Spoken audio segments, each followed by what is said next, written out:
ഞാൻ ഡോക്ടർ ധർമ്മരാജ്. നിങ്ങളൊരു over thinker ആണോ?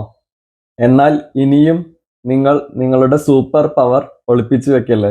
നിങ്ങളുടെ ഓവർ തിങ്കിങ് അല്ലെങ്കിൽ അമിതമായ ചിന്തകൾ നിങ്ങളുടെ ഒരു സൂപ്പർ പവർ ആണെങ്കിലോ, എങ്ങനെ നിങ്ങളുടെ അമിതമായ ചിന്തകളെ വ്യക്തതയും നിയന്ത്രണ വിധേയവുമാക്കി സൂപ്പർ പവർ ആക്കാം? ഇതിനായി ആദ്യം തന്നെ നിങ്ങൾ നിങ്ങളുടെ കഴിവുകൾ അടുത്തറിയുകയാണ് ചെയ്യേണ്ടത്. എന്തൊക്കെയാണ് ഓവർ തിങ്കേഴ്സിന്റെ കഴിവുകൾ? മറ്റുള്ളവർ കാണാത്ത സാധ്യതകൾ അവർ കാണുന്നു. അവർ കാര്യങ്ങളെ വളരെ നന്നായി വിശകലനം ചെയ്യുന്നു. അവർ കാര്യങ്ങളെ മുൻകൂട്ടി കാണുന്നു.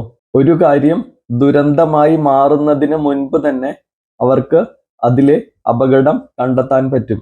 കാര്യങ്ങൾ നല്ല ആഴത്തിൽ ഫീൽ ചെയ്യാനും അതിനുവേണ്ടി തയ്യാറെടുപ്പ് ചെയ്യാനും അതിനെ നന്നായി കെയർ ചെയ്യാനും അവർക്ക് പറ്റും.